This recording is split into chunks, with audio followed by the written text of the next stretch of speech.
Hi everyone, welcome back to SA WebTech. In this session, I am going to teach you how to create an VPC. Click on Services. In search, just type VPC.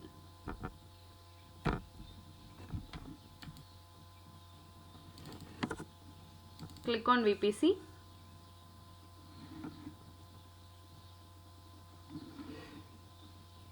In AWS, we call VPC. VPC is nothing but it's a network.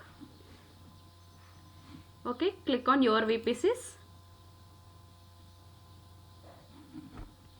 So there are no VPC. Actually, I have deleted the default VPC also, but there are no VPs right now. So click on Create VPC. But remember one thing before creating a VPC. Whenever a VPC is created, by default, a router, a NACL and a security group will be created. Okay. So I am giving some name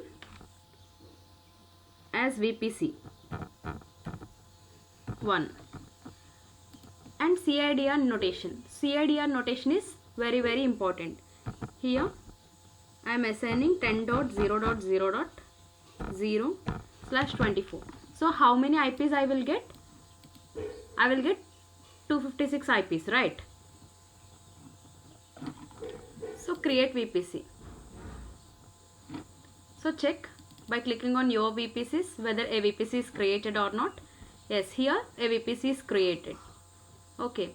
So what did I tell you? Whenever a VPC is created, a default route table, a default NACL and a default security group will be created.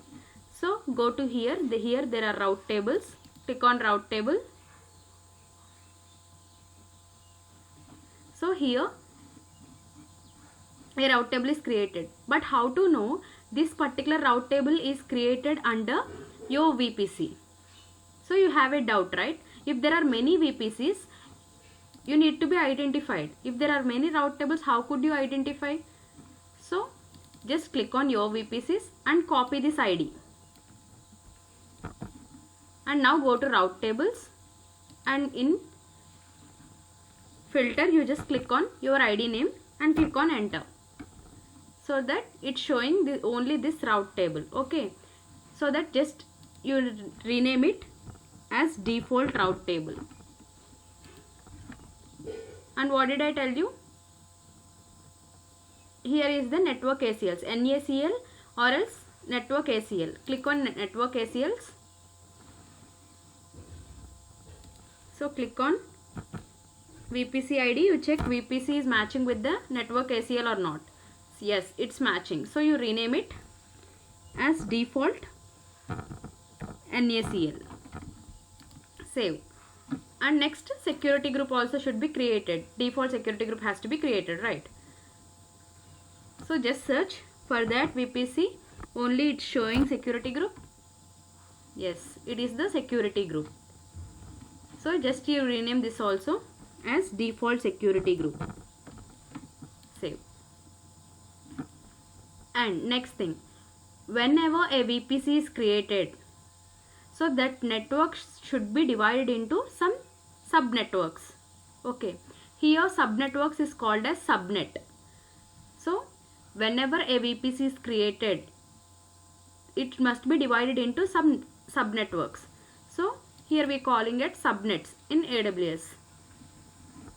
So there are no subnets. We have to create. As here we are having 256 IPs. So we can, here I am dividing these 256 IPs as 3 parts. Okay. 128 IPs, 64 IPs and 64 IPs. Okay, 128 plus 64 and plus 64. Total, it's a combination of 256 IPs. Okay. So create subnet. Select a VPC. I am selecting VPC 1. And subnet name, I am giving just SN1.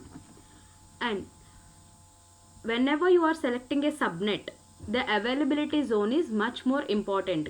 Compulsory you have to choose the availability zone. Availability zone is nothing but a data center. Okay. So I am selecting here 1A. and I am giving here 10.0.0.0 by 25, so that I will be assigned with 128 IPs in my subnet 1. Create subnet. So subnet 1 is created and I need to create another subnet. Select VPC. This VPC I am naming as subnet 2 and I am choosing this subnet under AP South 1B in Mumbai region. And in subnet 2 I told you that I need only 64 IPs to be assigned in subnet 2. So that 10.0.0.0 / 26. So I will get an error. See here, why I am getting error? Actually I have used from 0, right? So 0 to 128 IPs are reserved. So 0 to 127 IPs are reserved and we should start it from 128. So now it would be successful. Create subnet.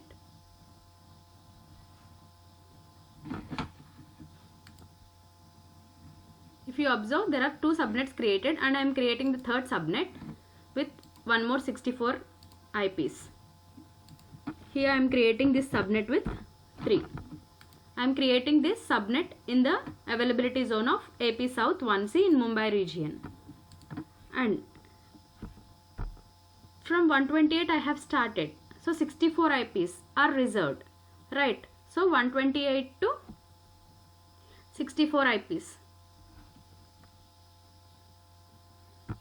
10.0.0.192 / 26, so that we will get 64 IPs. So first in subnet 1 I have created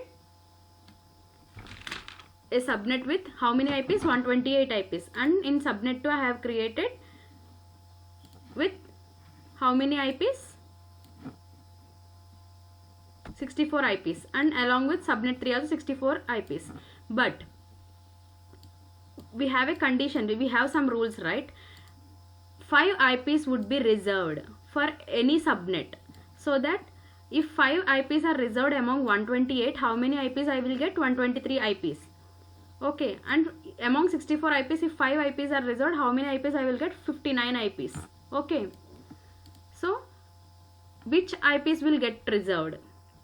Okay, we know that among 128 IPs, 5 IPs will be reserved, but which IPs will get reserved? This is much more important, right? So first starting 4 IPs and along with last IP will be reserved. Okay, and in the same way in case of 64 IPs also, the IPs which we are reserving, the first 4 IPs and the last one will get reserved. Okay, so the subnets are created. Next,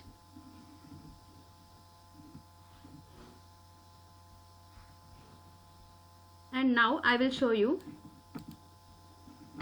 See here, whenever a subnet is created, by default the route table and NACL will get attached to this subnet. Okay, is it clear? So if we want to add any another route table or else another network ACL, we can add those. But in default, the default route table and the default NACL will get attached to this particular subnet. Okay. So within a network, we can share data from one machine to another machine.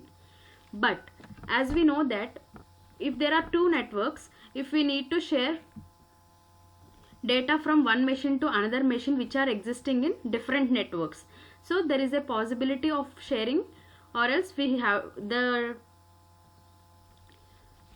from location 1 to location 2, or else from network 1 to network 2 we can send a request. Only there is a possibility by attaching internet gateway. Okay, so we must attach some internet gateway connection to the VPC. So go here, just check on where is internet gateway. Here is the internet gateway, click on it and create internet gateway. Here I am creating internet gateway. Just create internet gateway.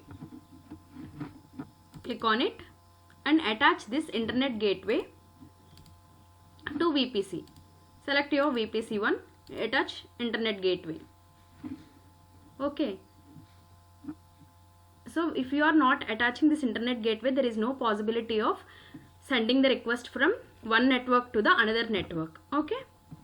This is all about creating the VPC. Okay, if you have any doubts, please comment. If you like my video, please like, share and comment. Thank you.